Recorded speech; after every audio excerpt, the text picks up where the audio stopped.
Well, welcome here to our final chapter on Engage and Grow. You know, engaging a team and growing a team is not something to be taken lightly. Growth businesses are there for a reason. You've got to want to do this. You've got to want to believe in it.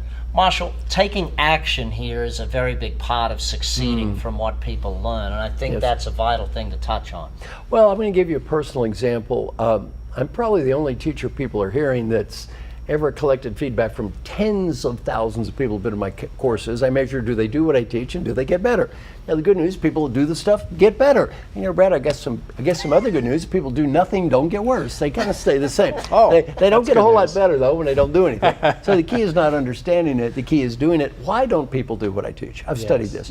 And the answer has nothing to do with ethics, values, or integrity. Years ago I wrote, my client was Johnson & Johnson. Had the privilege of working with the top 2,000 leaders, all the way from Ralph Larson, the CEO, down to number 2,000. At the end of my class, I gave them simple things to do and good things like this. They were asked to pick behavior to improve, talk to people, follow up, a lot of the great things we've discussed here. 98% of their leaders said, I am going to do what Marshall just told me. 98%. A year later, 70% had done something, 30% zero, not 1 second. Now, I'm not ashamed of these numbers, I'm proud. 70% of 2,000 people. 70% is a good number. 1,400 people getting evaluated by 10 coworkers each. 14,000 people have a little better life. I'm certainly not ashamed of that. I got to talk to people who did nothing. And I said, why'd you do nothing? Well, the answer had to do with the dream. It's a dream I've had for years. I'm going to make a prediction. Many people listening right now have had the same dream, this same idiotic dream on a recurring basis for years. What's the dream sound like? You know, I'm incredibly busy right now, given pressures of work and home and new technology that follows me everywhere in emails and voicemails and global competition. I feel about as busy as I ever have. Sometimes I feel overcommitted. I do not tell others this, but every now and again my life feels just a little bit out of control. Yet, you know, I'm working on some very unique and special challenges right now, and I think the worst of this is going to be over in about 3 or 4 months. And after that, I'm going to take 2 or 3 weeks, get organized, spend some time with the family, and begin my new Healthy Life program. And after that, everything is going to be different, and it will not be crazy anymore. So everything starts soon. Yeah, right. Next week. Well, you know what? There's no next week. First thing I tell people, you know, I say, anybody in the audience have a boss, and you got to make numbers. And then, I say, now let's imagine you overachieve on every number by 25%.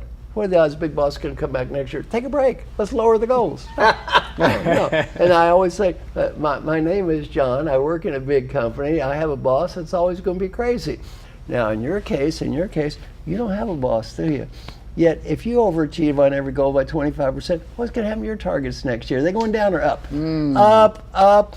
Now, I want you to repeat after Brad, you repeat after me. Raise your right hand. My name is Brad. My name is Brad. And I'm always going to be crazy. I'm always going to be crazy. I am my own boss. I'm always going to demand more of myself. Of course. I doubt anyone who's watched this entire series has said, I want less next year. You're watching this because you want Exactly. more. Now, here's the point.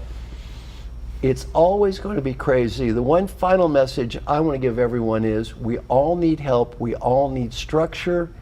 Everything that I've just heard works. I did not hear one person at this panel say one thing I disagreed with at all. It all works. It's all proven. We've all got a track record. We've made it happen. It doesn't work if you don't do it.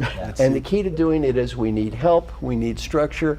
And if we didn't, we wouldn't be having this conversation. Brilliant. Brilliant. Thank you, Marshall. Mark, your final words on people taking action on this, buddy. You are the man of action. Like the companies you buy, the things you do, especially in tech world, you guys move at a fast pace. Well, I'd say what Marshall has given us as a gift is thinking you've got to make it happen yourself. It's got to come from the inside out and really make that human connection with yourself and other people. And for me, I waited 20 years to become a parent. We were trying for a long time, and the lesson I had to learn about taking action was that we have to make sure that we're taking the right actions. We can't do it all, and we're not experts at everything, and that we take the right action together as a team. And I learned this from this little daughter who I wanted to help in so many ways. I've got so much good coaching. I think if you're a parent, you probably try to influence or thought you might have control over your kid. It doesn't happen that way. I remember she's 8 years old. I was trying to get her to do something I thought that she'd even enjoy, but was in her best interest. And she stands there in the doorway, hands on hips. She's standing 3 foot tall, 8 years old, says, "Daddy, you are not the boss of my likes. You're the boss of taking care of me. And Marshall knows her well. That's right. And the distinction is really important. We have the best intentions. We want to be a great parent. We want to be a great boss. We want to be a great teammate. Let's make sure that we do share what we're working on together and how we're trying to improve. And we're not just the boss of other people's values or likes or judgments. We're here to play as a team and win the championship. And that's what's engaging about this conversation about engaging and growing. Wonderful. Brilliant.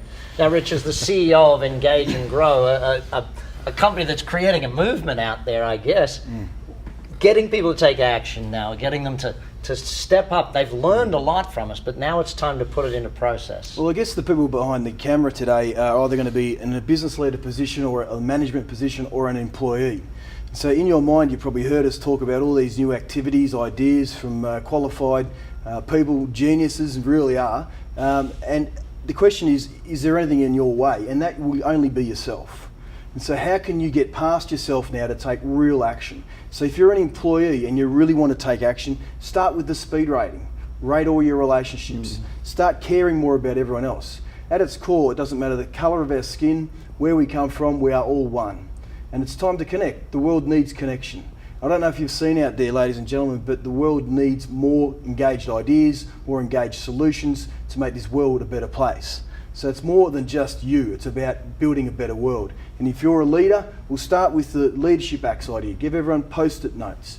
Start setting your behaviours. So not so much values, but behaviours. And then when you get to the right time, start doing your round table discussions. There's so much you can do from what was put on the table here today, but it's all about where you want to take it, because the community needs you, and it's why we're sitting here today to make the world a better place.